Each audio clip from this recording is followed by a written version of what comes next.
But I was actually born in Detroit. When I was 5, we moved to LA for like 3 years. That's where I got the whole Dodgers, Rams, and Lakers, and I got into Got sports. Yeah. it. Then we moved to the Bay Area where everybody's a 49er fan and Giants fan, which is kind of hell for us, but it was cool. Our teams were winning, so it didn't matter. And then about 21, I moved to LA and I've been here 45 years or whatever ever since in various parts. But now I live in a place called Agora Hills, which is outside of Calabasas. I hang with the Kardashians every once in a while, Occasionally. yeah, occasionally when they invite me over.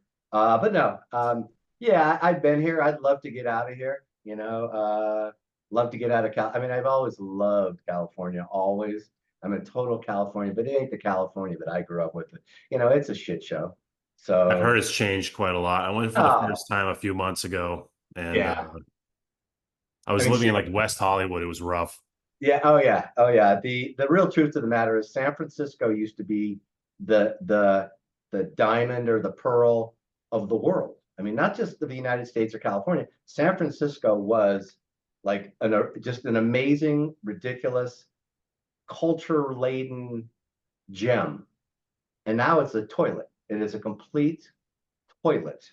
You walk out, people are crapping all over the ground. The attics are lined up against the wall. Yeah. Newsom doesn't know where the 80 gazillion dollars the government gave him to fix the homeless project problem is. I'm not sure where that money went. Oh, well, we know where it went, but as far as he's concerned, he's telling us he doesn't know.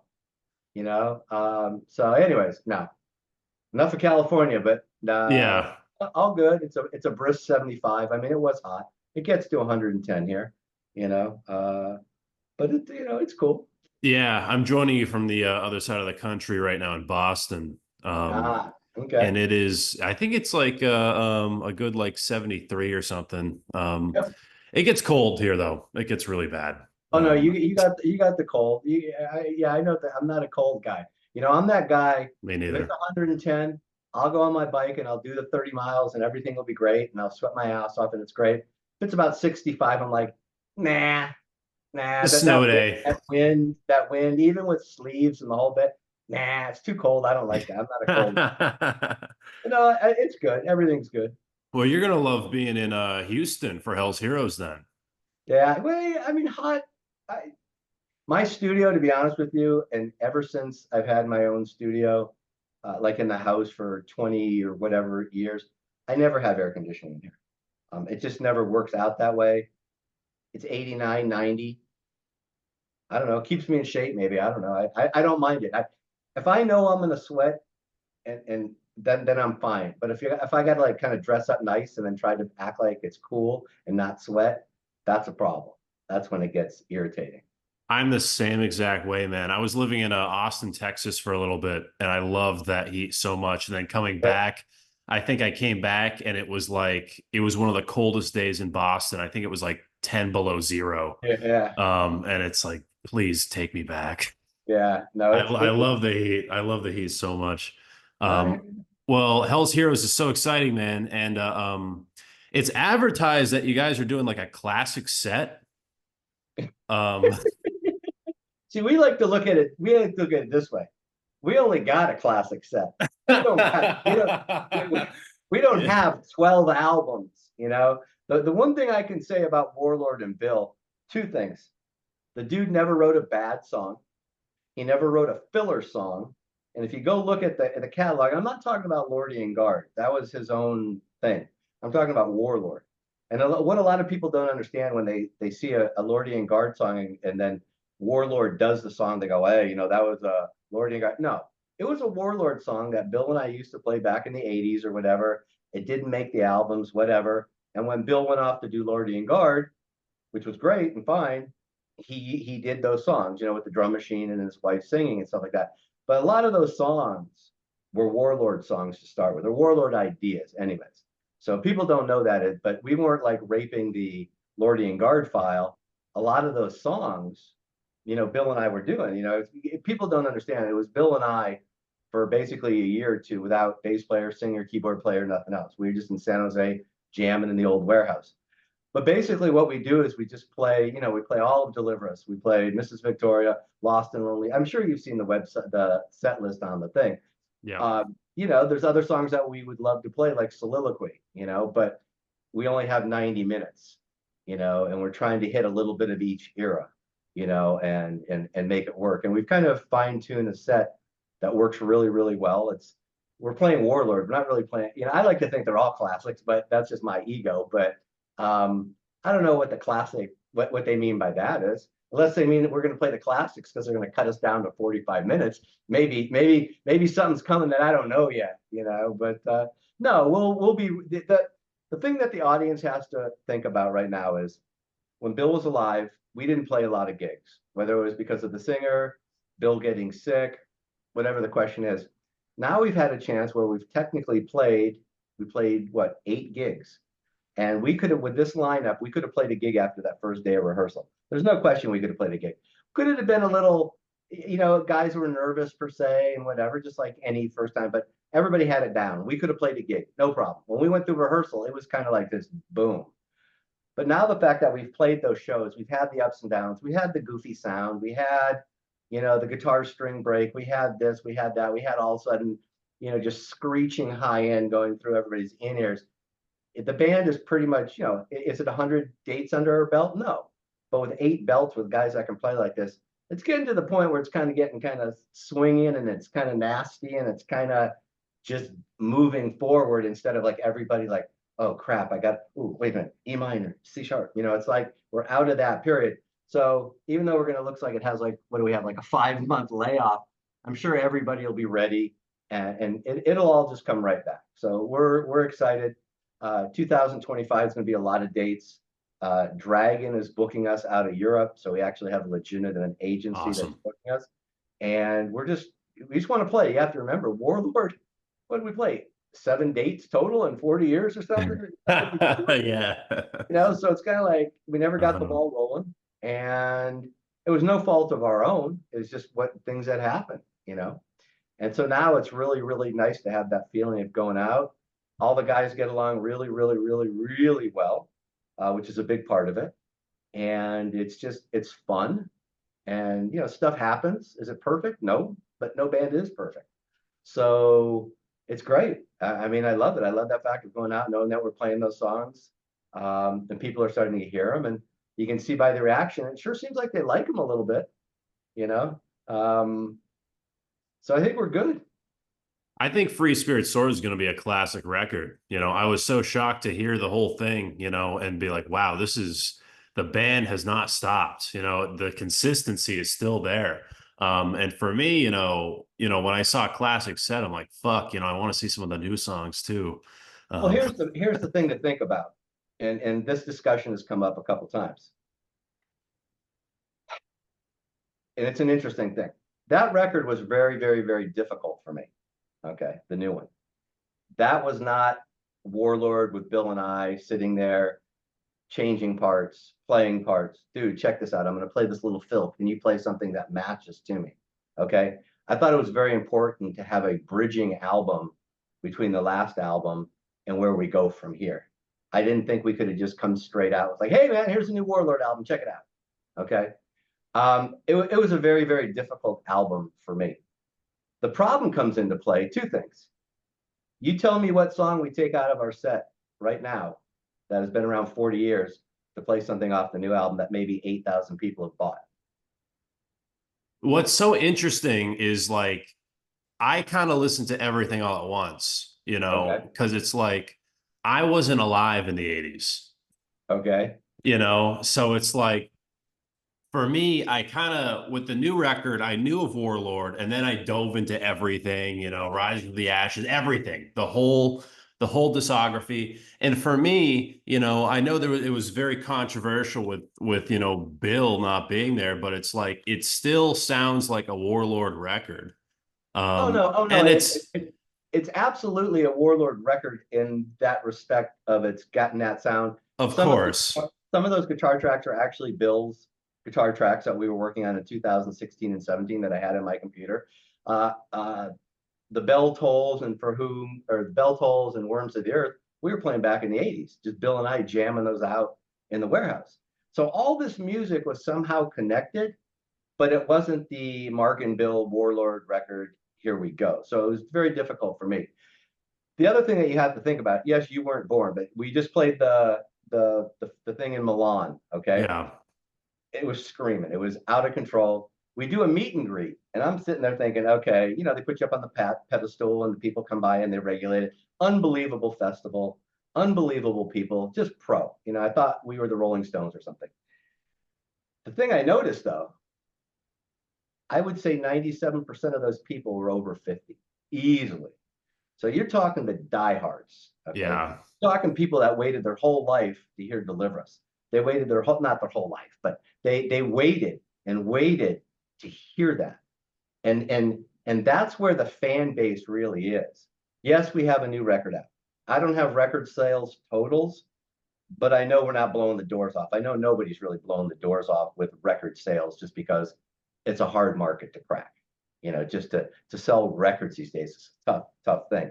So it's a tough thing, but I can't see and I can't justify. Let's not play Child of the Dam tonight because we're going to play something off the new record that technically is only 4 months old, where the other stuff's 44 years old. That everybody and their mother that's there knows that. I can't guarantee you they all know that new stuff. And here's a funny story, and this is another thing that goes through my head. Huge Kansas fan, love Kansas forever and ever and ever. I'm really good friends with Phil, the drummer. We go to see Kansas.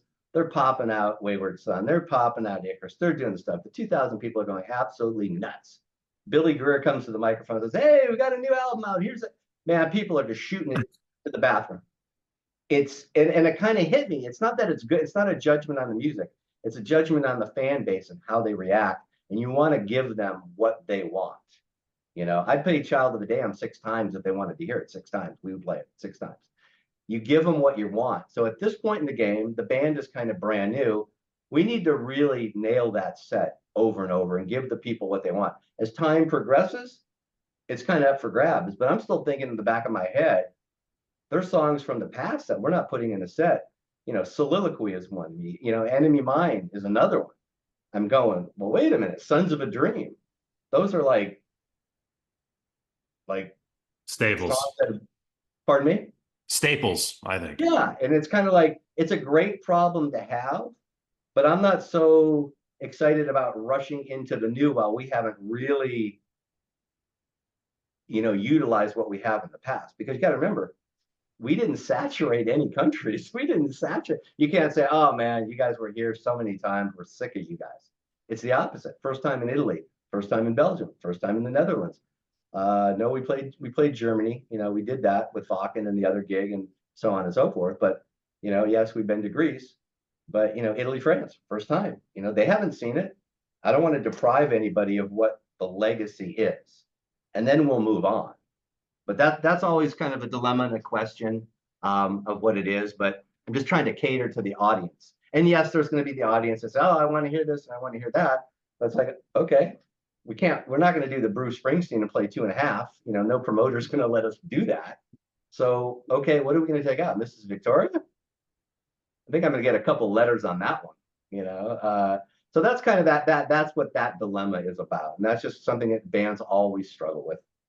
It's tough, man, because it's like I want to hear Deliver Us in its entirety so bad.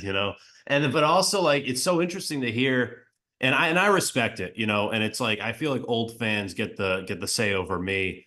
But that's so interesting to hear that like Bell Tolls was an old song written by Absolutely. you and Bill. So how much of the new record, you know, is old? Like what is the oldest material on the new album?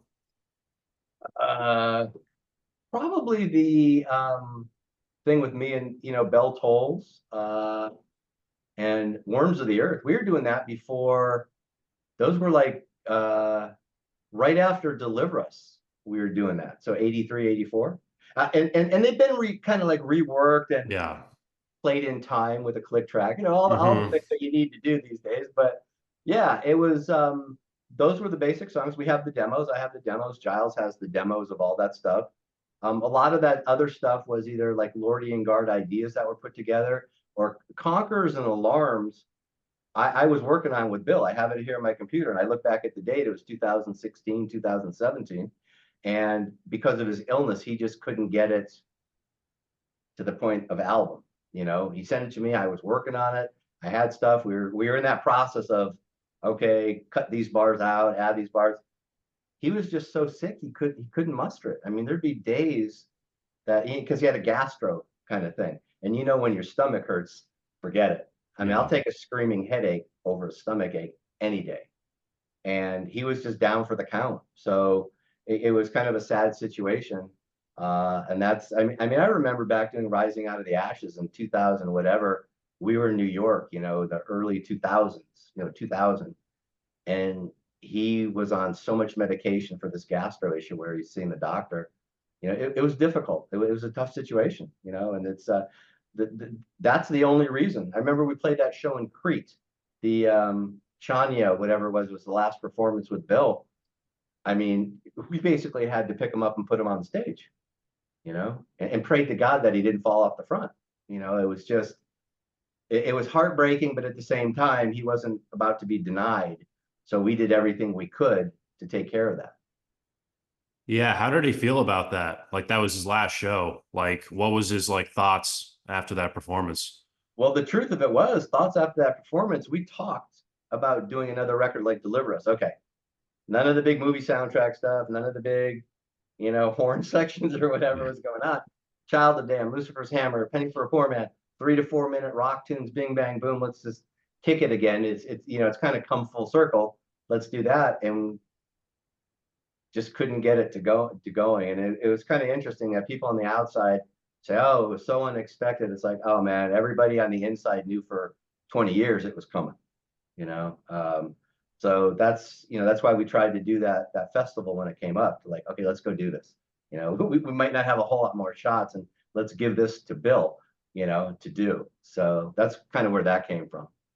Very interesting, man. And I know, like, so, for fans to say that, Bill isn't on this record is kind of not true because a lot of his music is on this album. His actual guitar parts Yeah. are on this album that I had that he already recorded. And there's other demo stuff that we took his guitar track and played with it a little bit to get it to sound a little better than a cassette recording, but it's him playing, and the ideas were his ideas. So that whole thing, you know how it is. People are gonna have to say stuff just because, just because, and there's something negative there. And like I always say, I totally get it. I totally get it.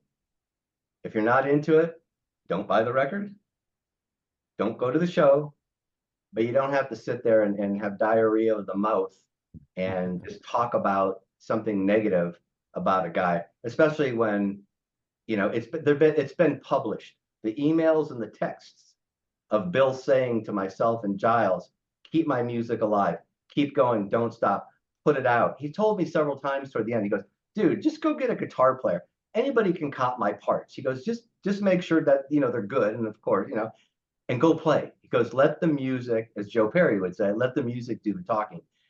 People have to understand, Warlord wasn't about Bill. It wasn't about Mark. It wasn't about this and that. It was about Warlord. It was the music and that feeling that if you closed your eyes, what it gave you. That's what Bill's intention was. Bill could have been Randy Rhoads. Bill could have been Richie Blackmore. He could have been the guitar hero. He could have been, Yngwie on steroids, whatever. But that wasn't his gig. That wasn't what he thought. People don't know this, but when Bill would sit down and write the music and do his thing, and we used to joke, it's like, dude, if one of us could sing, we wouldn't need anybody else. He wrote, and I don't know about too many other guys who do this. He wrote vocal lines just like another musical part. It's not a guitar, it's not a keyboard, it's a voice, but it was just another musical part that fit the landscape of the song. It wasn't like, hey, baby, let's go out tonight. Hey. It wasn't rock and roll kind of lyrics. He wrote it strictly as an ensemble. It wasn't about the lead singer being a lead singer. It wasn't about the lead guitar player sticking out or the drummer or the bass player. It was about the whole thing. And that's what Warlord was all about. Well, he sought more than a band, right? Didn't he have like movies planned and like books? Didn't he see this like massive, expansive universe with the Yep. with the band? So could you elaborate more on that? Is there any more about like some of the details on that? Yeah, we talked a lot about, the whole thing with the different, and part of his whole thing was when you name each guy in the band a character, it takes away the ego that your basic Hollywood musician might have. It's kind of like that theory of when you go to Catholic school and you have to wear the uniform because it takes away, oh, Johnny's got the cool clothes and he's the cool guy and I can't afford this. It's more about a unity factor.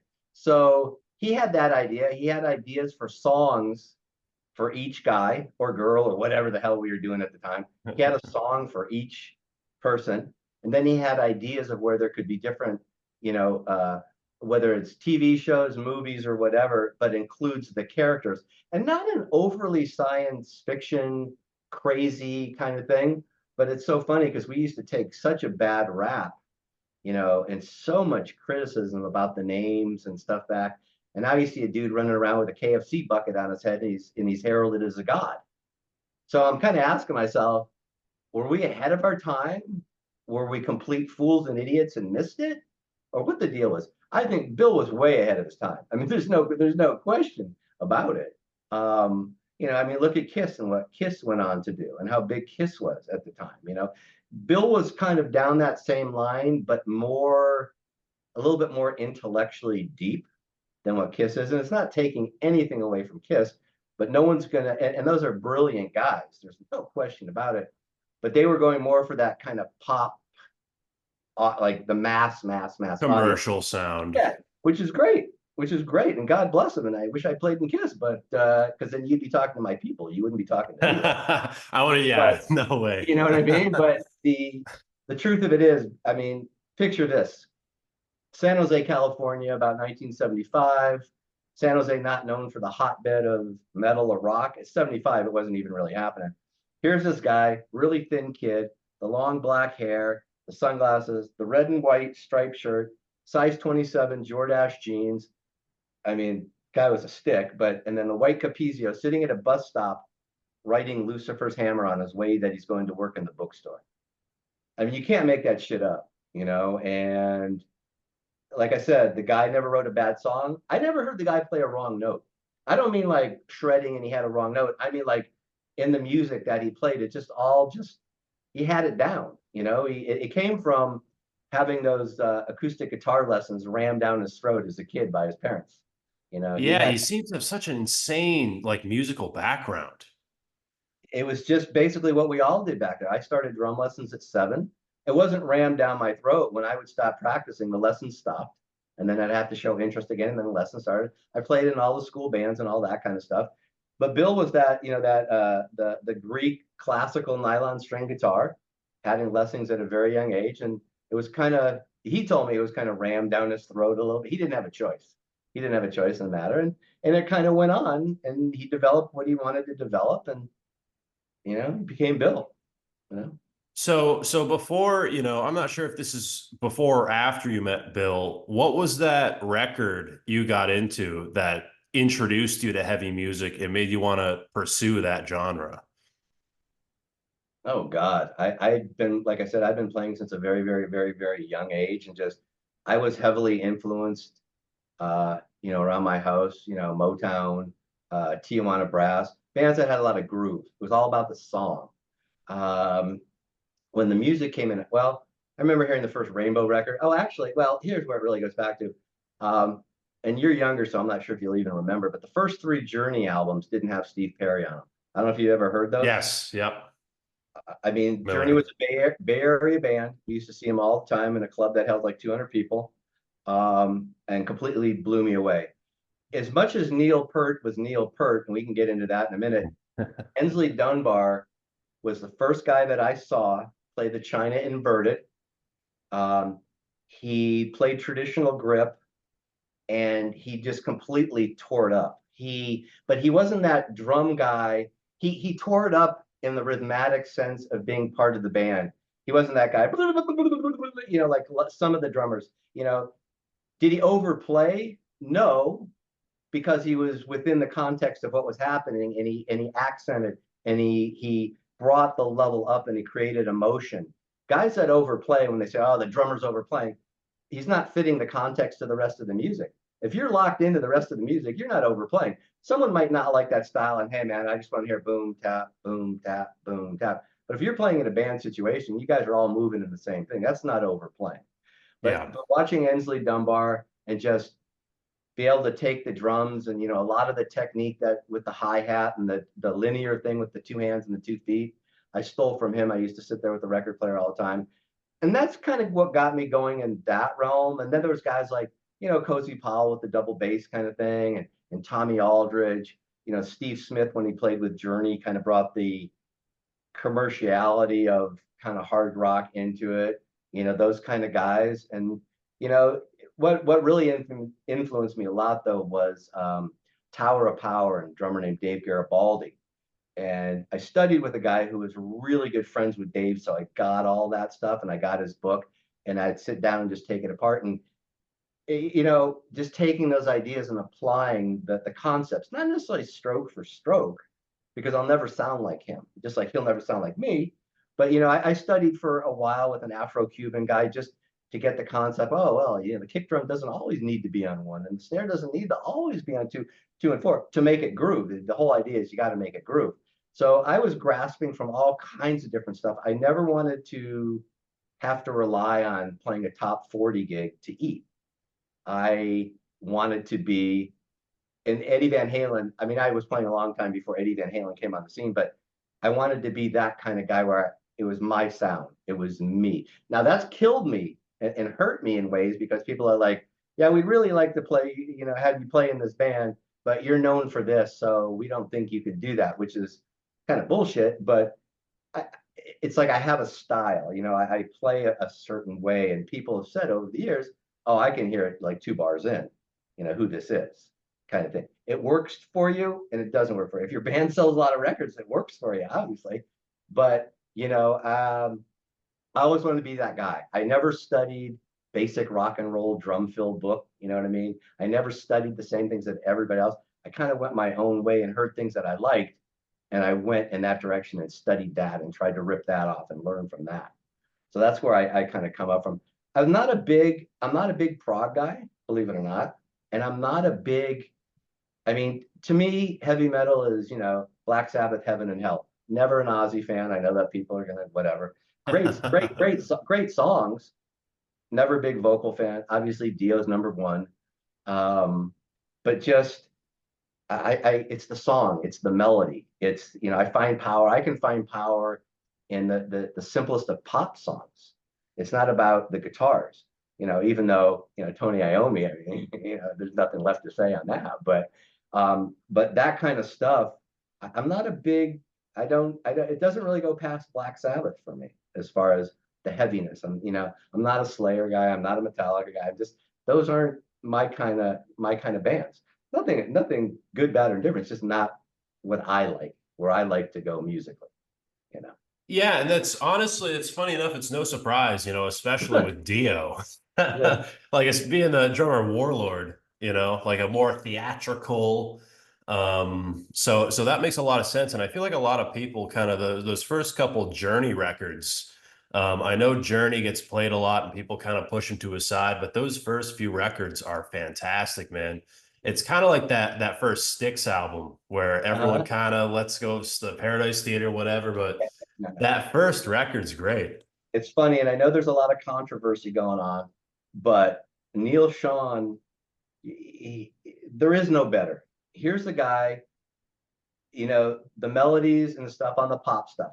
There ain't nobody that's even, well, there's guys that are in that same game. Steve Lukather's in that game, and there's a bunch of other guys, but I'm just saying it doesn't get any better than that. If you listen to those first three, he was tearing that shit up. I Yeah. mean, he was playing with Santana when he was 15 years old. So that's got to tell you something in its own right. But you listen to that stuff, some of that stuff like Hotek and these other, when they get into that kind of proggy jazz metal and some of those, I mean, just it's not the people would never think it's the same guy. I mean, his musical knowledge and his touch and his feel, it's just ridiculous. We used to see him all the time, like I said, 25 feet away in a small club. He had the big afro on, he had the big bell bottoms. He's playing a Strat at the time, and he had like that little kimono on. They would just tear that shit up. I mean, it was like that was the true band that inspired me to go home and play and practice and practice. I mean, I went and ripped them off, mind you. I ripped the living daylights out of the technique and the ideas that Inslee Dunbar had. But no, that band is, to me, it's still the most underrated band. That and Kansas are probably the two most underrated bands in America. People don't understand the depth of Journey and the depth of Neil Schon and Greg Raleigh. That I mean, come on, people, the voice of Black Magic Woman, I mean, the voice of, I mean, Evil Ways. I mean, come on, you know, people don't realize that's to me, that's really deep, and people don't realize also that when that stuff was going on, there was a whole lot more competition with the other bands back in the day than there really is now to stand out as a superstar band. It's kind of interesting. You got Iron Maiden out there, but there ain't anybody that's even close to that. I mean, very few bands that you can say in that genre are close. Back in the 70s, there was a lot of bands competing for that radio time and a lot of bands competing for that concert trail that were good, really good, so it's a little bit different time. It's a much, much different time. A lot of bands have to, make TikTok videos just so a label will sign them. It's pretty dystopian nowadays. But back in the day, it was much better, I think. And it was, bands got signed because of their music, which is kind of unheard of today, Well, unfortunately. today they're getting signed of, and I've been privy to this more than once. It's like you're looking for deals. Like, okay, who's in the band? Okay, how many records did each guy sell in this previous band or previous thing? I've always said, and I said this when I put together A through Z, I could come out with Ronnie James Dio meets Steve Walsh at 25 years old that nobody has ever heard of, but you hear it on the record, you hear his voice, you'd never get a deal. Never. Because they're like, we don't know this guy. I don't know. As compared to, well, we have the bass player from ABC. His band kind of sucked, but people know who he is, so we're going with that one. Yeah, yeah. It's Marketing, but yeah, it's marketing by past performance, which is okay, and I get it, but it kind of skews the talent point. And I'm not saying, believe me, I tried to find that 25-year-old guy. I couldn't find him. So maybe that's the answer to the riddle. But I'm just saying it's a different day today. You can't come out with a band and you go, oh my God, we have to sign this because it's incredible. Yeah, you put out Zeppelin 4 today. It's like these guys are cool, but how many TikTok followers do they have? Or It's they're gonna say pretty. they sound a little like Greta Van Fleet. Yeah. I'm Yeah. not sure, man. They sound a little Yeah. like the Fleet there. Boy, was that a come Yeah. and gone or what? Whatever happened to that band? I know, right? They Not that I say completely I'm changed their nice. sound and are kind of yeah, I haven't really heard from them since their first EP. It's funny because I saw the Plant interview and they asked him about it. He goes, yeah, that guy kind of sounds familiar. And Uh, Greta Van Fleet denied it, till this oh no. day. Hey, but they are the future of rock. It's a marketing BS. Come on, they're the future of rock. Ridiculous. Dude, you know how many bands in my high school sounded exactly like that? There had to be 10 Yeah. easily that played at that level. No Yeah. better, no worse. You know, and they weren't It, record deals. Yeah, and it's like, this is starting to wormhole a little bit, but it's like I think it's just because it's a lot of people are just too lazy to like really actually look for good bands. And like there's rock bands that are coming out today that are unique, that are innovative, that are kind of underground, but you have to look for them, But Yeah. that's it's there. They have to sound, they look the part, it's like, all right, let's put them up front. And it sucks, I Oh, think, yeah. but. It's a But different whatever, age. man. Anyway, so Back to Warlord. what's at hand here. Yeah, yeah. So I want to know for the band's first lineup, how did you and Bill recruit members? What was that recruiting process like? Well, we had a turnstile and people would just come and go and come and go. It was tough because back then in the 80s, everybody was looking for a deal. Here's the long list of guys that we auditioned. Singers was always the problem. Bass players were coming in and out and coming and going and whatever, okay, whatever. Because we were like a three-piece. That was kind of what we were doing back then. Mark Bowles, Jeff Scott Soto. We didn't talk to Ripper Owens. We never talked to Ripper, even though I did wind up doing a record with him later. Um, Who's the other guy? God, it's the tip of my thing. Sang with Anthrax, big guy. Oh, Neil Turbin, Neil yeah. Turbin, Mhm. and a whole bunch of others, and a whole bunch of others. We didn't have a deal that had money behind it, so no one was interesting. Funny story. I'll remember to this day. Mark Bowles, and you know who he is. He comes in and he plays. He's coming from Chicago or somewhere back east. You know, he just came to L.A. You know, L.A. was the place everybody's going. And he puts on Elvis Presley with him singing Suspicious Minds in another band. And me and Bill just looked at each other and went, "Oh my God, this is the guy." He, it was to this, you can go look on the internet, go look up Mark Bowles, Suspicious Minds. He sounds fantastic. He's great. But for whatever reason, we didn't have money. We weren't even asking guys to chip in for the rehearsal because we had Warlord Manor, where it was on top Yep. of the warehouse, and we just wanted a singer, you know. But we didn't have a deal that paid money per se. And that's just what these guys were looking for. And I get it. I get it. Everybody has to eat.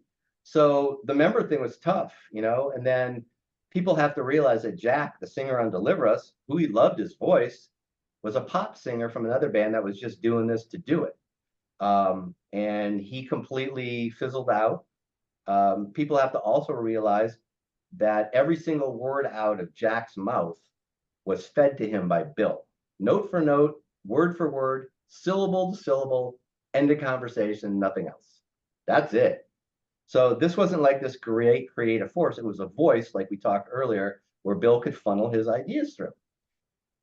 We do a showcase, God bless, for Bill Aucoin. And I know you're younger, but Bill, you know who Bill Aucoin is? If you don't know, Remind me. manage Kiss, manage this guy. I forgot what his name. He played in a band called Generation X. Oh, Billy Idol. Anyway, Okay. Yes. that was a joke. So Bill Aucoin, Okay. the bass player knows Bill Aucoin. It doesn't get any bigger at the time. We were going to do a showcase for him, private showcase, because we are looking for management. And it's so funny because Bill Aucoin comes in and he's talking about how, hey, he's got this new guy that you're going to hear about him soon from this band Generation X. And no one heard of Billy Idol at the time, but that's who he was talking about. And needless to say, Billy Idol went on to great things. So we do a showcase. Bass player looks good. Bill's over there in his Kiss boots, you know, the whole bit. Got the big ass drum set going. Jack comes in. As much as he's got his long blonde hair, he's wearing this little stripy shirt and he's wearing a cape that he looked like he stole from his 6-year-old daughter for Halloween. And he has eyeliner on that's just absolutely fucking ridiculous. We blow through the set and Bill Aucoin just says very quickly, goes, "Great songs, but you need a new singer. You need a guy. This isn't going to work." He just said it just that plain. This isn't going to work. He goes, that his presentation compared to what you guys are doing is night and day. And he showed up in flip-flops. You know, I mean, it was brutal. And so there it went. And then we're on to singer 2, 3, 4, 5, 6. We just couldn't find the guy, which is funny because we were just looking for the voice. We didn't need anybody to write, which is like the big thing.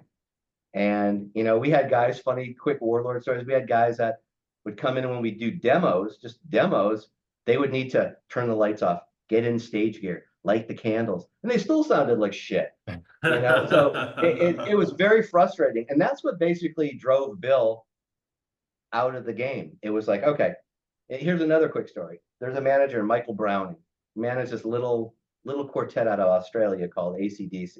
Yep. So we go up to his, this is like Hollywood. This is like Mark Wahlberg and Rockstar. I don't know how we did it, but we go up to his place in the Hollywood Hills. Okay. He takes Deliver Us, you know, it's out, puts it on, listens to side 1, doesn't say a word, flips it over, listens to side 2, and he sits up and he goes, "You know, you guys got a platinum record there, right?" Me and Bill are going, "Oh fuck, what car are we gonna buy first? Where are we gonna move? What, you know what? This is gonna be happening, you know?" And he goes, "But nothing's gonna happen and no one's gonna ever hear it because your label can't do anything with it." And God bless Brian Slagle and Metal Blade. They were a small company. They were just a small company. That's all there was to it. And Brian's great and he's done amazing things for me over the years. Completely honest, straight up, not a bad word. It's just kind of a wrong place, wrong time. You know, if someone was loaded, then it's a whole different ballgame. But Brian was struggling. He was just putting his label together. He gave us the opportunity, and I'll always be thankful for him thankful to him for giving us the opportunity because they don't come around all the time. So it's kind of like that was the story of Warlord, unfortunately. It was, we were on a small label. A lot of these other bands were on big labels, that put them out on the road, that would buy them a singer. They'd find somebody, kind of thing. I mean, it happens. It was just the timing and the place. And, I'll always be thankful to Metal Blade and Brian Slagle. I mean, there's no question. On Metal Massacre 2, Metal Massacre 3, another quick story that people don't know about Warlord is Brian was working at a record store called Oz Records. He's just a working guy trying to start his label. And we go in and Bill has the cassette and he plays like 4 bars of Winds of Thor and Brian stops it and he says, "You guys want to be on Metal Massacre 2?" It was that quick. So we did everything we could do. It was just, and we're not the only band. There's a million bands. A million. That run into this kind of thing. But I always say, and I think I've been proved right by what just happened with these shows, is that Warlord was the coulda, shoulda, woulda band. It just, for whatever reason, it didn't. But it had what it took. It had, and I always say this to Giles, I go, dude, yeah, I might be 66, and yeah, Jimmy Waldo over there's older than I am, and yeah, this, that. But we got the songs. The bottom line is we have the songs, and that's what Warlord was all about. And people know they exist too. It's not just, on a cassette in some basement somewhere, Hopefully, speaking of labels, High Roller has been fantastic Oh for us. yeah. Absolutely fantastic. With all the reissues, this new record, they've just unbelievable. Just great. Very, very, very, very fortunate. Just great. So we're kind of in that position of, okay, well, let's keep rolling, Did Deliver Us, was the budget for that like $800 or something? Oh, you want to hear Deliver stories? Okay. Yeah. There's a few. I heard somewhere it was 800 bucks. It was $800. It was in an 8-track studio down the street. The engineer actually was very, very good and a very smart guy who later on developed something that became standard in every multi-million-dollar recording studio in the world, some kind of tape counter. Anyways, he did really well. Anyways, the whole time he's smoking crack cocaine cigarettes. We didn't know what the hell that smelled like. And we're banging it out. And I'll never forget, 8-track recording where the 2 bass drums and the bass guitar got pushed down to 1 track. We were doing Child of the Damned, and at that point, we'd never played to a click track. I'd never really played to a click track at that point. And the engineer's like, "Hey, why don't we put up a click track and see what happens?" Not a smart idea. Not good. Didn't work out. That was okay. Move that out of the way. It was 8 tracks, and one of the funniest stories is Corky, the engineer. His buddy was Stuart Copeland, from the Police, and the Police were just starting to happen at the time. And he came by the studio, and all he could do was make fun of our names. The Thunderchild. He thought he was a funny guy, and okay, whatever, great. Okay, cool. But I'll never forget Stuart Copeland coming by, and just the smell of that cocaine cigarette. That, like, what is that? We couldn't figure out. He's just smoking a cigarette, but why does it smell so different? But yeah, it was $800. It was done on 8 tracks, and I don't want to say that. I mean, it was budget. But hey, I'm thankful for every dollar that Metal Blade put up, and it was just time and place. It's not like Brian was like, screw these guys, here's $20. No, it's just basic economics, Yeah. But no, we did the best we can, and a friend of Bill's did the artwork, and away it went, and there's Deliver Us. Yeah, I've never heard those two things next to each other. He ended up doing very well for himself. He was smoking a cocaine cigarette. You wouldn't think. He was brilliant. Hey, you got to remember though, man, it was the 80s. That's all A I different could. time. And Yeah. anybody that was not in LA, every story that you hear about LA Sunset Strip, it's just a little bit of what really happened. So keep that in the back of your mind. That you're getting the PG version. It was out of control. It really was. Let's face it. When Whitesnake is showing up as background music on General Hospital, the stuff's happening. Yeah, yeah. It's happening. It was happening. It was good. Yeah. Too Yeah. bad Warlord couldn't have got in on that, but um, so it is. Yeah, and it's, I do comedy, and some of my heroes started at like the Comedy Store and stuff, and some of those stories, from the Mhm. 80s and 90s, from the Sunset Strip and stuff, it's like whoa, that actually happened. Like they had like with guns and drugs and Yeah. just the You whole mean thing. all the guys that died, all the guys that Yeah, yeah. OD'd. Oh yeah, That it was died real. 30 years ago. Yeah. Yeah, no, it was real. They OD'd. Oh yeah, no, it was out of control. But Yeah. it was funny though because when you think back, there was no violence, there was no racism. Not that I saw. It was kind of that land of kind of anything went. It was all about the music. It was all about that scene.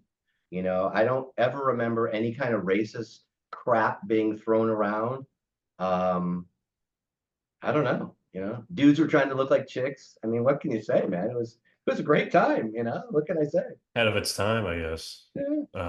Yeah, Oh now boy. it's a mess. Oh yeah, but we Um, we could get into that, but no, I agree. It's a complete freaking mess. yeah, yeah. So after, the EP, what was the first initial conversation of let's do a video? Like, let's do the whole, like, let's do this epic thing. Let's have interviews between songs. Like, how did that even all come about? That was kind of my idea, and basically we sat down and went, okay, we know we're not an LA band. Even if we had, oh, there's a Dio. I could tell you a Dio story when we went to his house, Go for it. asked him if he wanted to sing for us because Dio. Personally, really? Oh yeah, he lived in the area. We didn't get very far past the guys at the front door, but we gave it a shot. Um, he was between bands at the time, and we just thought, hey, maybe, hey, In you a never know. different lifetime, that would Hey, have you been. never know. But no, so we knew we weren't an LA band, and internet wasn't happening. There wasn't internet. So how do we get our visuals over to Europe? Because that's where we thought it was going to be. Well, why don't we do a video? We'll do it ourselves. We have friends, whatever. We kind of put it together. I had two guys that were going to shoot it. We built that stage stuff ourselves in the back of our little studio, those risers where the people and the monks were standing. We went to the costume store and bought the hooded outfits and the shield and the whole nine and all that. Fog machines. Yeah. Oh yeah. Actually, that was Tom Arias from Slayer. Let us borrow that. Really? Well, he stopped by because it was a metal blade thing at the time, and he said, "Hey, I got the smoke machine in my car." It's like, okay, cool. You know? But we Wow. did it. Okay. Here's the little trivia. In Spinal Tap, there's the scene where they're setting up all the equipment in this big kind of auditorium, and they come in with the record, walking down the aisle with the record. That's Yep. called Perkins Palace. That's where we did it. And No way. Really? a great promoter named Gina Zamparelli, who has passed away, let us. She charges $500. You can have it for the day. We brought in the light, the sound, the whatever. We had to hire all that crap. We did it all ourselves. The funny story about that is, as much as we loaded in early in the day and we said, okay, we're going to set up, we're going to film it 5 different times or a couple different times, get all the angles, we'll edit it later. The truth is, we ran it once and the cameras were in the back. It got so delayed and so delayed. And then the sound guy goes, unless I get fed right now, I'm not touching the thing. And there's an hour. It was just a bunch of crap and it kept going on and this wouldn't work. That's why we needed a soundtrack ahead of time because we knew we ain't going to get no live recording. Please. Never going to happen. People don't realize when bands do live albums, they record 30 shows on the road, if not more, and then they edit it together. You don't do a one shot deal. I guess maybe some bands do, but we don't. There's no way that was going to happen. Very All rare. you need, Some bands do. all you need is your snare drum to sound like crap and your whole mix is gone. So, but it rolled one time and then we had to pack down and get out. That was it. One time. The whole idea was, okay, we're going to pack this up. The original version had that little casing on it that looked like it was burnt around the edges. We sat there, Yeah. printed it out. We sat there and we burned them ourselves. We did that ourselves and we glued it on there. That's the original. And we did those little interviews in between, and just tried to do the best we can to. That was social media before there was social media. It really was. Yeah. Promote as much as we could. That's why at the end of the day, I have no regrets of everything we did because we gave 110%. If we were sitting around smoking dope all the time, getting high, not really playing, chasing girls all over the place and not really dedicated to what we were doing, I might have a regret, or I wouldn't have a complaint. Not that I have a complaint, but we did everything we possibly could do. I mean, what else? How many bands, do their own video finance? We borrowed money. I borrowed money from my parents that I had to pay back. It was kind of like, okay, we're doing what we're doing. We're doing what we're supposed to do, you know. You carve And your I own path. Yeah. and I think that's what the dissolution, whatever the word is, for Bill Yeah. is like, okay, we do Deliver Us. This is a great album. Okay, we do this video. We do this, and nothing is happening. I still have the booklet of every time someone wrote into us. I wrote them back. I had my little IBM Selectric typewriter, and I kept their address in a book, and I still have it, like a mailing list. It was social media. It wasn't email addresses. It was a physical address. And it's funny because guys have written me, say, hey, am I still in that book? And I go look because it was alphabetical, and I can find them. We were doing everything you're supposed to do from a business point of view and a music point of view, and it just didn't happen. You know. Yeah, well, it must feel good that, the band still gets recognition now. Like even, I know some people my age who are really big into the band. I'll be going to Hell's Heroes to see you guys. And it must feel good to at least, after all that, after all the struggles, even though, yeah, you guys aren't Iron Maiden, but still you're not in the bottom of the festival. You guys are kind of on the top of the bill. If you're talking about a band that's been gone for 40, how about well, let's not fast forward it, but let's just think 5 years from now if we keep this rolling. But what's possible? Yeah, You know, um, exactly. the sky's the limit, and that's why I did make a post this morning, and I've given up a long time ago, really concerning myself with other people think. Um, but people are saying, oh, they've done such a great job, and Bill would be so proud. And at first, I was skeptical, and I said, as much as I love the touchy feelies and the nice vibe, do you really think I put a shit show out there? Would you really think I put a band together to make $6 and fly all over the world and wake up at 5 o'clock in the morning and deliver a product that was crappy? I go, my career doesn't really point to that.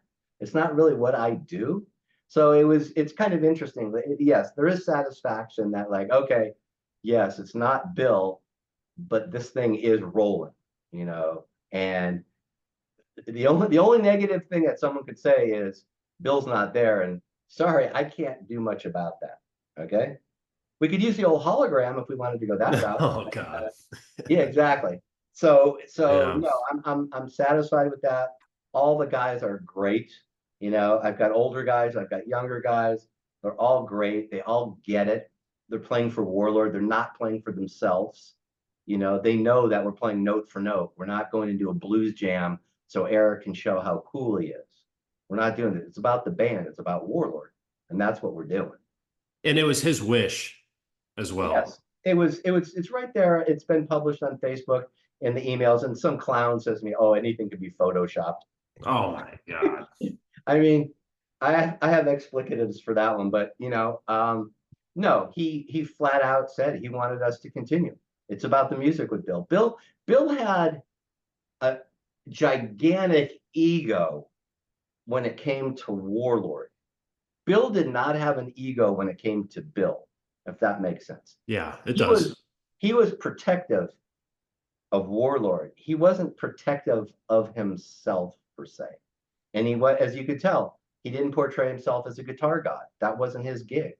It was the band, and he's very protective of the band. And I still say to this day, besides the fact that he expressed his wishes this way, we did it the right way. Those guys are playing that stuff note for note. They sat down, we had the multi-tracks, they tore it apart. They knew exactly what to play. They did their homework, and it sounds exactly the way it's supposed to sound. And I've Yeah. heard that from a lot of people. It's just not in my own imagination. So no, we're on the right track. You guys totally are. So, you were telling me some of the struggles that the band went through in the 80s. So what caused that initial break, that ended up you guys ended up returning in 2002 for the second record. But what caused the band's first hiatus?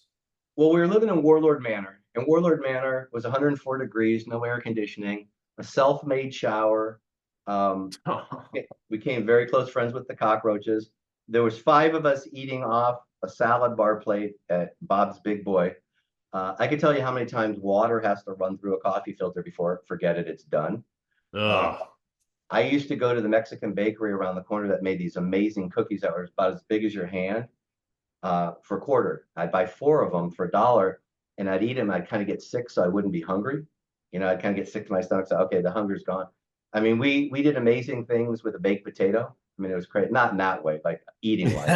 Of course, No, no. You yeah. know, baked You weren't that potatoes a buck. lonely. Yeah, baked potatoes a buck, but I want the sour cream and the grilled onions. And it's a whole different ballgame. You got all your food groups. You're at a buck. The girls at the pizza parlor used to feel sorry for us, so they give us like the extra bread. But what happened? We were doing that, and we did what we were supposed to do. We did Deliverance. We did the record. We did the EP, Lost and Lonely Days and Aliens. We did all this, and I think Bill just got really disillusioned. Like, when's this gonna happen? You can only. I think he had a lot shorter of a patience than I did, Yeah. as far as how long we do this. And what was 3, 4 years? And here we are sitting still at Warlord Manor. And I think that's what kind of just he'd kind of thought he'd go off and kind of do something else. This whole thing just wasn't working for him, I think is what it really was. And Yeah. that was the quote break. And I told him when it happened, I said, I understand. I go, and ever since then, I was in contact with him. And, I went on to play with Fates Warning and whoever and whatever and whatever. But I'd always told him, dude, whatever you want to do, I don't care if it's instrumental, Stevie Ray Vaughan, whatever. Yeah. If you ever want to play and do stuff, just let me know, and I'll be cutting the tracks for you, no problem. So it just kind of rolled around, and when Joachim was going to sing for us, me and Bill were just like jumping up and down like the little 6-year-olds. It's like, oh, wait a minute. You got a singer who's really, really good. You got a singer who's a huge Warlord fan, and you got a singer who's coming out of a band that's really big. But the funny thing of it is, people they didn't, I don't want to say like it. There was a lot of negativity in it. I don't know if it was because they looked at Hammerfall and they kind of went, wait a minute, that's not pure. Warlord is pure. This isn't pure. And like, what's that singer doing over here? I thought he sounded great. Um, Amazing live performer. Great. Everything was great about him. Fantastic. He's a friend of mine. I did a solo record. I actually went to Sweden to do a one-off with him at a really small place to play a show. No, I'm really good friends with Joachim. I don't know what happened. It was funny, to be honest with you. Everybody turned down that record. Here we are talking to record companies. Warlord from the 80s. We got this, we got that. Hey, look at our new singer. You know what I mean? It's not like you can say, who, what, where, what, why, what. Yeah. Demos, and everybody turned this down. Even Metal Blade turned this down. I'll never forget. I'm not even sure if it got Actually. yes, I'm not even sure it got to Brian's desk. I was dealing with a guy in Europe, and I think since he's passed away, so I'm not going to go deep into this. But you know how it is. Mhm. You write the guy an email, hey, you don't hear anything. I wait 2 days, write him back again. It's like that phone call you're calling the girl. She ain't picking it up. Instead of me taking a hint, I just keep writing. That's just kind of the way I Yeah. am. He writes back. True story. I wish I could find the email. Not interested. That's it. Not interested. I went, okay, I can read English. I get it. I know what not interested means. So yeah, Heard. no one wanted that record. It was done like with a friend of ours who put up the money to do it, and then he went on and he tried to turn around and license it to Drakkar or whatever that label was back then, and they went to Japan to JVC or whatever. But yeah, it was interesting. I was very shocked that we finally had a singer of a reputable band, and no one cared. No one cared. I don't know if it was just the timing of that thing where the metal wasn't big, and like over the last 10 years, there's been that the resurgence of all For those sure. Metal Blade bands. I mean, I think it's time for a Warlord, Lizzie Borden, Armored Saint reunion Yeah. tour. You know what I mean? I Oh think yeah, that I I'll think see that could that. be, that could work, you know. Uh, but yeah, that's where the breakup basically came. And then when we got back together, Bill has been sending me some ideas, and we're kind of going back and forth. And we roped Joachim into it, and then it kind of just all went again, you know. It So seems like it's a theme with this band where the music comes out and it takes people a long time to actually start to appreciate it. And maybe it was just 2002. that was I, even when like grunge was dying. So like we were yeah, really far from, I you don't know, think it was that. I think our biggest problem was just the promotion of the band, the mhm. marketing of the band, the ability to go out and maybe play a couple weeks and get it going. I mean, for what we did with Warlord with these last 8 shows was done more promotionally and widespread than in the first 40 years of the band. There's more people talking, more people seeing, more people going, oh my God, it's Warlord and blah, blah, blah. We're pulling those people who thought like that everybody was dead from the band to, I saw people at all these shows that were younger that are getting into it, like yourself and other people that, if you're into that style of music, I'd like to think that Warlord's always in the conversation somewhere, and Yeah. it's been duly noted how that Warlord and Bill, influenced a lot of bands from that genre moving forward. Um, so yeah, I mean, we're just going to capitalize on what this is, and it's not about money because anybody in the music business today knows it's not about money, and it's just about the sound. It's about having fun. It's about cranking out "Child of the Damned" and watching the reaction on people's faces. That there's no better feeling to be playing the quarter note kick drum part in War in Heaven and people are clapping along, and it goes all the way to the back. So we're just going to be growing this. That's all there is to it. We have a great agent now. We need to get out there and do a lot of playing. We're going to do another record, and let's just see kind of where it goes. you know Great to hear, man. And I want to touch on this briefly because I know we've been doing, I've taken some of your time already, but we've talked about I'm A to good. Z, Fate's Warning, so after Warlord, what was it like, adjusting from playing like traditional heavy metal to like a more progressive sound? Well, it's interesting because it was kind of there was no mourning period. It kind of sucked though because I put so much into it, whether it's physically, mentally, financially, and then all of a sudden the Warlord thing just stopped. I had the rehearsal place. I wound up with Warlord Manor just because Bill left and I was the original guy. And so it was interesting. This is how I got into the whole recording rehearsal business. A buddy of mine comes and says, hey, man, I'll pay you 20 bucks so we can rehearse here. Bottom line is I have a 6,000 square foot building that I bought 30 years ago that has 10 recording suites in it. So that worked. And that was probably the best thing I ever did in the music business. But I was playing because I had my drum set up on the riser. From noon to 3, I played with an all black metal band called Mustang Riders that I Nice. laughed my ass off. I mean, it was the greatest thing. And the guys are still my friends. Just loved it. Are they still together? No, no, no. They No. all went on to do different things. The bass player went on to be a world famous tattoo artist, Roni Zulu, and he did like Janet Jackson, Michael Tyson, tattoo guy. Most incredible Cool. artist, drawer guy I've ever seen in my life. It just comes out of him. It's and the nicest guy, the greatest guy. But then from 3 to 6, I would play like with a funk band, and then from 6 to 9, I'd play with this band Animotion. That was like a new wave band. Had My Obsession with Astrid and Charles.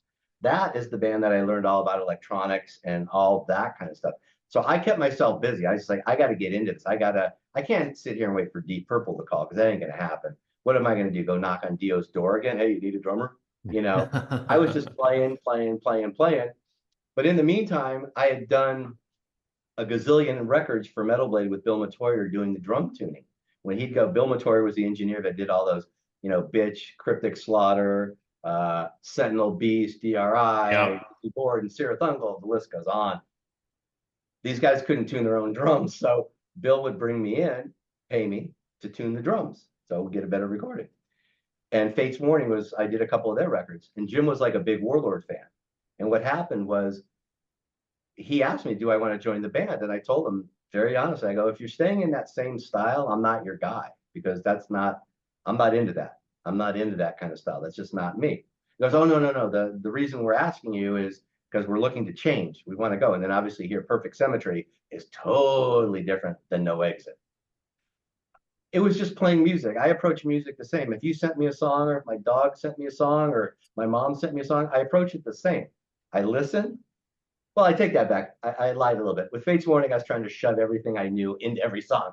I kind of learned a little since then. Kind of like listen a little bit more, Mark, and then shove the stuff in there. But it was just music. And how are you going to play? And the cool thing about Fates Warning, and the same thing that Neil Peart had with Rush, is he had the freedom to come outside the box. Okay. I can honestly say, and I know whatever, I don't care what anybody else says. Neil Peart, what he did more for me than was his licks and his chops was the fact that he made it cool to come outside the box. I could name you 10 guys right now without even thinking about it, chop wise, that are way above in another planet. But he was the guy, right place, right time with that band. They went, oh, it's cool. The drums can come out. The drums don't have to just be going boom, tap, boom, tap. You can do those things. And then when he started bringing in the different instruments, kind of just that was a free for all for me, between the electronics and, the cowbells and the this, that, and the other, and how to incorporate it into thing. Even though people have been doing it, Cozy Powell's been doing it for a while, and Ian Pace, the same thing. But I just looked at Fate's Warning, gave me the opportunity to like really express myself playing wise, so it wasn't a big thing. Not a big fan of Odd Time, I'll be honest with you, I'm not a big fan. I can count, so I'm good there. I had enough music lessons, I can read, so I can put it together mathematically when I have to. But to me, it was always about the groove. It wasn't about just spewing crap all over the place to play. I wanted to Yeah. tie the music together. And that's one of the things that I always liked about Ray is he always seemed to be able to play to my groove. Like he would sit in that as compared to when you listen to previous stuff, the previous Fates Warning, I don't think you can say that John Arch and Steve Zimmerman connected at all. And for a drummer and a vocalist, it just ties the music tighter together.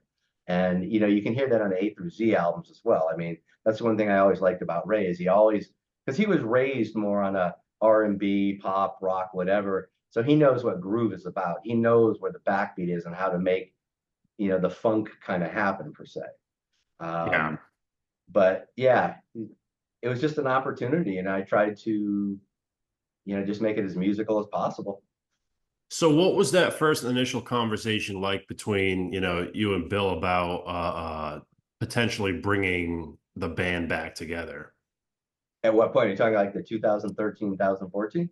Yeah, like when the band after the first hiatus, when Well, Warlord returned. the second So I hiatus was guess yeah, that's Joaquin. It's with Joaquin. yeah, He yeah, he yeah, just yeah. he just started sending me stuff, and we started writing, and then we decided to move forward with a record, and that was that. And we were done with that. And then what happened after that? Nothing happened, you know. And it didn't roll around to about 2012, where we were approached by Phoebus Dokis in Greece, and he had this great idea of these big Greece concerts and this, that, and the other.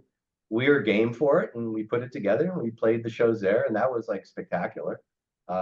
Greece is always a great place to play, especially for Warlord. Bill's Greek, so that all worked out great. And we played a couple other shows, and then just nothing happened. And you have to remember, Bill was sick, and he Yeah, couldn't just.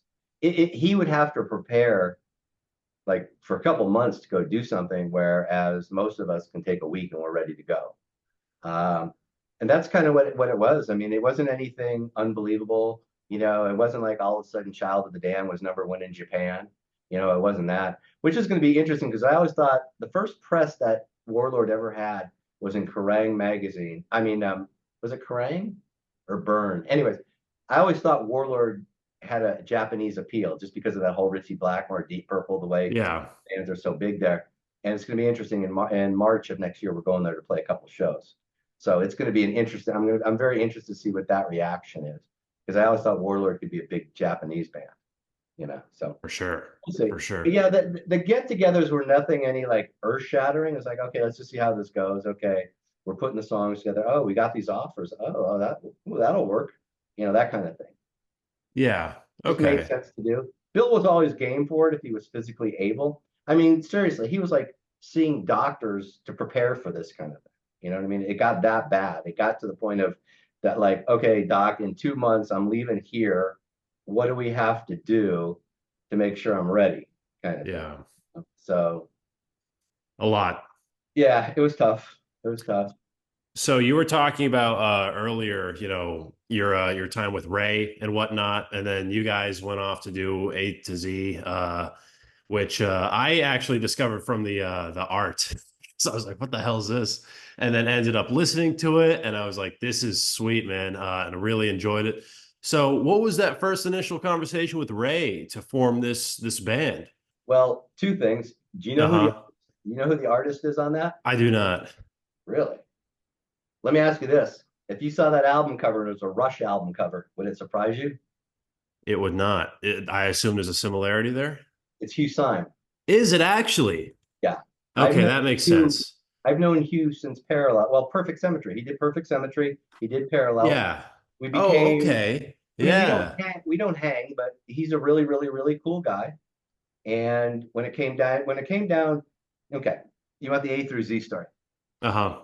I don't know if you're familiar with my band Slavior. Not too familiar, no. Okay, go listen to Slavior 2007, Slavior. Singer's a Got guy it. named Greg Anaya, played in Tribe of Gypsies, great singer, passed away. Um, that was you get to that point when you're in this business long enough and go, damn it, I want to do things my way. I'm tired of this guy's way and that guy way. I have certain things that I want to do. Slavior was the initial thing. Okay. I'm going to get the deal. I'm going to finance it if I have to, but we're kind of doing it my way. I want everybody's thing. So A through Z, I got to that point of like, okay, I want to do basically an arena rock band that has guys that can really play. Like I said, on my tombstone, critical acclaim is overrated. Okay. I would chuck it all for one hit. Okay. And Yeah. anybody that's been in this business long enough will tell you the exact same thing. If they don't, they're full of crap. No one enjoys crappy tours. No one enjoys no budget. And no one enjoys sitting there wondering what the hell's happening tomorrow. Okay. No one does. So, anyways, I said, okay, I'm going to do this. I'm going to do it right. I'm doing it old school. We're doing the full package. I'm not doing, hey, go to our website and check out our art. I'm not having my daughter draw the art so I can save a couple bucks. I'm doing, I'm bringing in the background vocals that are going to give it that 70s and 80s. And here's the quick story that got me there. I'm talking to Phil Ehart of Kansas. And I said, hey, man, I need a singer. Okay. Ray was not the first choice. I did not want to go the assimilation to Fates Warning. It's like they're what they're doing. I'm doing what I'm doing. We're all buddies, friends. I played on Jim's records. Cool. I don't want that cross thing. And I looked forever. Trust me. I looked and talked to people. So I called Phil and I said, dude, I need a singer, And he goes, okay, call this guy. I think his name was Terry Brock. And I called Terry. He goes, yeah, I sang on Left Overture, Kansas's record. I sang on, Mask. And I go, I'm thinking in the back of my mind, you sang on the records. What the hell are you talking about? It's Steve Walsh. I don't remember your name. Lo and behold, I go to the record. There's his name. And then it dawns on me, but wait a minute. All those big bands brought in 3 and 4 or 5 other people to have different voices. Because if you listen to those records, especially like Foreigner, the background vocals are just incredible, and it can't be the same lead singer because he has the same timbre. So it doesn't work. You can't have like Ray singing 5 different parts. It just doesn't work because that's why when you look at Queen, all the dudes are singing. Yeah. If you look at these other bands like the Eagles, it's just not Don Henley or Glenn Frey over and over. It's all these voices that make that sound that you go, damn, this is a record. And that's what I was shooting for on this record because no one's doing that. Tell me, I mean, maybe some people are, people with budgets, anyways, but More rare nowadays. really rare. But I wanted Yeah. that sound. I wanted that commercial accessibility, but with the players that could really play. Kind of like if you looked at Asia, you have these amazing songs that can be arena rock songs, but the guys can really play. It's not like generic. When someone has to go learn your song, they're going to go, damn, I didn't realize it. It's like go learn a Toto song. It's not played the way you think it's played. There's so much intertwined going on. So, anyways, my whole idea is if you're going to go big. I was ready to spend my money. I want it done my way. Okay. I wasn't a dictator per se because I told everybody, play whatever you want, play whatever you want, do this, be creative. I had to force people, dude, I hear this, go do this. Don't be so safe. Because I figured if I get the right players at the right caliber, that's where the magic's going to happen. It's not like five dudes that grew up listening to Rainbow. So guess what our band's going to sound like Rainbow. So Ray was not the first choice by any stretch. I didn't know what he was doing. I know he has a big allegiance to Fates Warning. I know he was playing with Redemption and with my friend Nick for a while. It was kind of like, okay, I want to keep this line clean. Okay. But Yeah. it got to the point where I was striking out like nobody's business. I heard the most horrific shit come out of my speakers when guys were doing audition tapes. It was brutal. I mean, the life of a musician. I tell the guy, dude, Foreigner, Styx, Kansas, Boston, hit song, Big Hook, Loverboy, Survivor. I get this crap back from a demo that sounds like 2001: A Space Odyssey, and he's got some concept shit going on with the aliens. I'm like, I don't remember Brad Delp of Boston ever singing about aliens, dude. It was horrible. It was because I'd get these things in and I would say, I'd literally sit here at my desk at the console and I go, God, please, just give me one guy, please. I put the tape on and I'd barf on the console. It was I couldn't even get past, you know, 6 words in, you can just tell 6 words in, you know. Anyways, so I said, okay, I got nothing to lose. I mean, me and Ray are friends. There's no problem. There's no whatever. We have no problem. We used to hang all the time at my studio and so on and so forth. And I called him. He said, yeah, send it over. See, let me check it out. And that's kind of where it went. It's not, it wasn't our band. He's definitely, he writes the lyrics, sings the melodies, all that. And I tell each guy when we're putting the music together, do whatever you want. It's like with Ray, I'm not going to tell you where the verse is. I'm not going to tell you where the chorus is.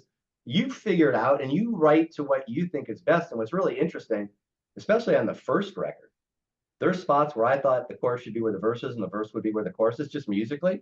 He sang them different. And that's the beauty. That's like, damn, this really sounds special to me because it is so different than what I thought it was going to be. So that's kind of where that is. He writes the lyrics, does the melody lines, and sings and all that kind of stuff. But he has really nothing to do with the day to day. That's all on me. I Got it. talked to Hugh Syme. The second record is Hugh Syme doing the artwork again, so expect something right along the same lines. Um, Great engineer to mix it. I auditioned 10 different guys. I auditioned guys that had 9 Grammys to mix this because I thought, if you're going to go, Mark, this record's going to be around forever. Your kids are going to have to defend it. So make sure that mix just kicks your ass, if Yeah. nothing else. Because I've had a career of mixes that don't kick my ass. Okay. So I'm going, you got to go. You got to find the right guy. I auditioned, I paid for people out of my own pocket to do a song or two to see, because it really just had to be. I had an idea, I had a goal, I knew exactly where I wanted to go. And Simone just worked out. He's the guy in Italy. He actually playing a lot of guitar on the second album that's done. But it was just really important. You need a mix that's going to kill you. Metal Blade, signed me for the 2 records. And they told me they were shocked at what happened with the first one. They didn't expect that, but, we did 11 videos. I mean, what band does 11? Yeah. I Yeah. mean, again, just doing everything we can, just everything that I can do to move this thing forward, just move it forward. And that's kind of where we're at. I changed members, Cool. changed guitar player and keyboard player. It, some guys, it just, again, not to keep going back to Phil Ehart, but he told me flat out, he goes, man, some guys just aren't manageable, and I gave guys opportunity. They got paid. They got to be creative. They got more Facebook hits in their life that they ever got. They should have gotten laid out of it. I don't know if they didn't. That's their problem, not mine. Everything was going. I just asked you, to show up. I told you from the beginning, hey, this isn't a project. This is a band. We're going to do the record. We're going to do the press. We're going to do the tour. We're going to do the videos. If you can't hang with that, let me know. Everybody went around with it. The album came out. It was charting. It was the press loved it. We did everything. I did everything in my power to move it. And all of a sudden they couldn't go out on the road, and it was kind of like that killed that first record. There's no question it killed it. A band puts out a record like that. You don't think people wanted to see Ray and I out there playing? I mean, come on. So, Well, that would just be such a great record to hear live too. well, here's the thing. So I switched it up, and second record's heavier. I can send it to you. We'll do this all the Please, time. please. But heavier, same hooks, same big chorus, but between the 2 records, you could play with Loverboy or Journey, but you could play with Maiden and Whitesnake too. So it covers both things. Um, Intense guitar playing. I mean, ridiculous, like Neil Sean on steroids kind of stuff. Just a little shred, amazing dynamics, memorable hooks. Um, a very thick record. It's deep. It's and I don't mean deep like, oh man, it's like, oh, you got to get high to hear this. It's it's it's a little thicker. The keyboards are used more in a John Lord kind of Hammond organ distorted kind of thing instead of being the main focus on that first album when Viv was writing a lot of stuff with me. The keyboards were kind of the main focus and the guitar was brought in at the end. It's kind of the other way around. So there's a lot more meat on the bone per se. Yeah. Same deal though, full package. Actually, Metal Blade is setting up to get us all together and do all the videos the right way and the real way and all the press instead of shooting pictures in 19 different countries around the world. So they're very excited about it. I'm very excited about it. I listened to the record for the first time in a long time, sitting on the airplane coming home from Italy, and it kicked my ass. I mean, Awesome. it kicked my ass. Amazing players, great attitude, which is 90% of the game, and we're good to go. It should be a very exciting year. Yeah, so a couple things. One, you were talking about the process of that first album. How long did that take to make from like conception to its full release? And I'm not sure if you've announced a release date for this second record, but when could people expect to hear it? It's going to be that March, April kind of thing, and that's a label. That's a label decision. That's not a me decision. Got You it. know? The truth is, the vocals took a little longer than we expected.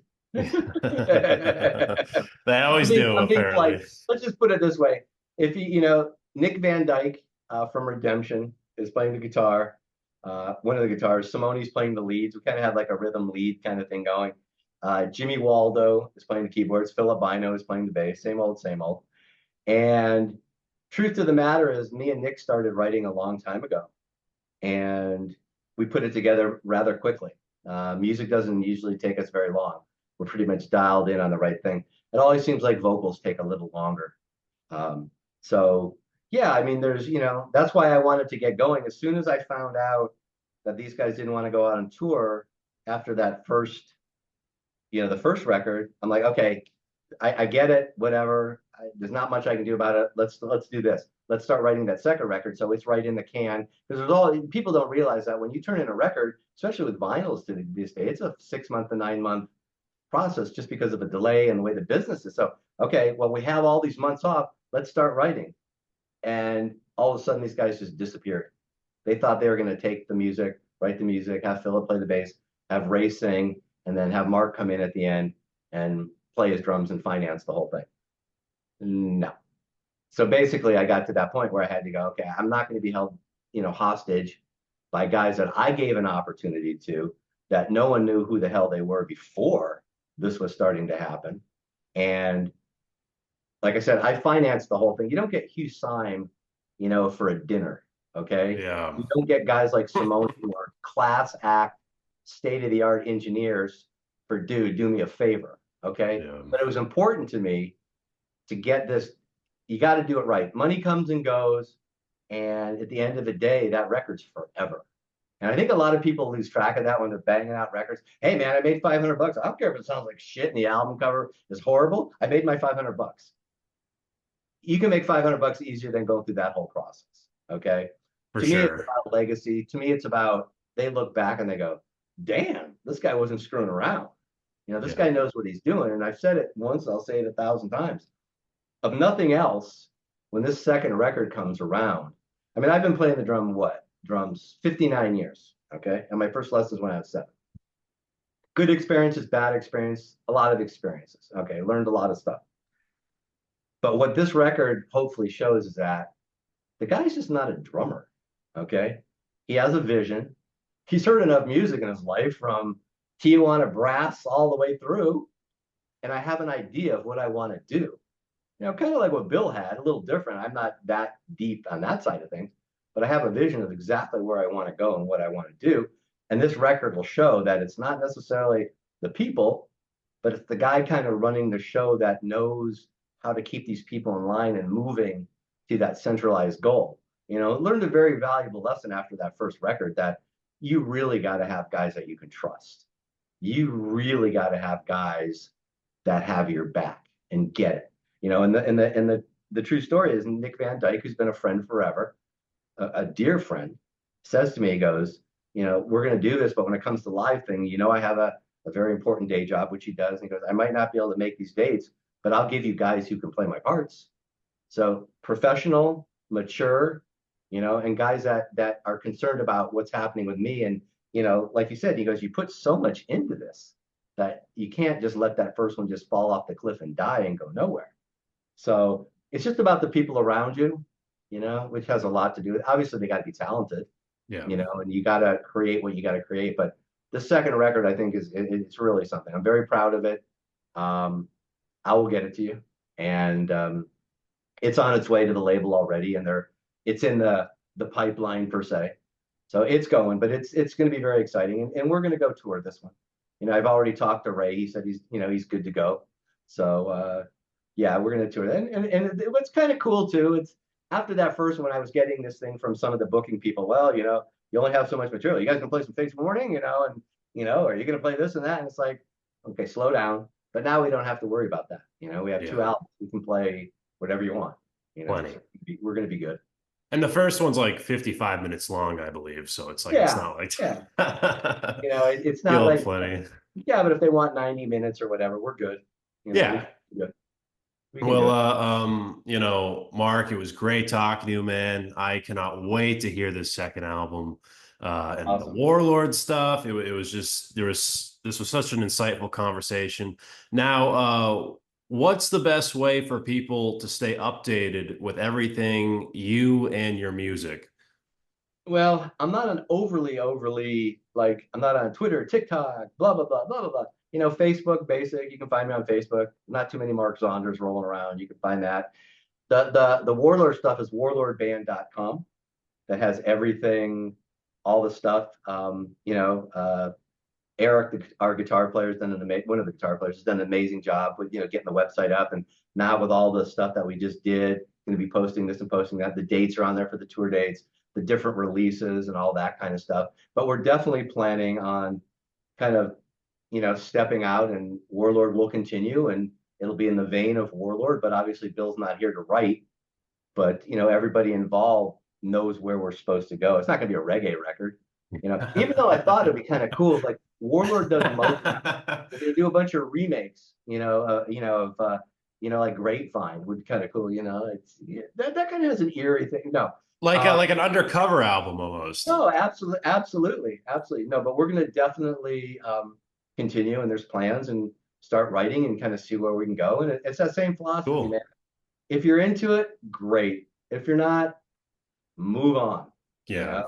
know, But then again, I heard Maiden's coming off the road, people. So I don't know. There's going to be a hole there. There's Yeah. a Oh hole. yeah. Yeah. And a lot of So these bands, it's like there's people are looking for new music, new material to listen to. And yeah, Hell's Heroes, I think, is going to open, Warlord up to so many new fans. Um, it's an American thing. It's yeah, I mean the Europeans are always they're already dialed in. They know yeah, more they're about already they know more about me than me. So they got that happening. Mark, you remember back in 74? I'm like, no. But it was interesting because when we did the meet and greet, it was basically a bunch of dudes over 50, So it's interesting that thing is going strong. That original fan, and that's the original. Oh, I've been listening to you guys since I was 9. I like my dad turned me on or whatever, kind of thing. So no, it's good. We're gonna carry on, and Great. hopefully everybody's along for the ride. Always be playing those classics. Bills, all that stuff will always be played. There's no Awesome. question about it. I don't see taking that out of the set ever. No, it just doesn't come out. Do we play 2.5 hours? Maybe. You never know. But we're playing all those songs. Those songs need to be heard. They haven't been saturated. And I purposely got young guys that won't be, that'll be around for a while playing. So we can keep doing this as long as people Awesome. want to hear it, as long as people want to show up, we're going to keep playing and we're going to move it forward. It's not like we're not a vintage band, we're not a legacy band. We're not going to just keep hashing and hashing. We're going to move it, see where we Awesome.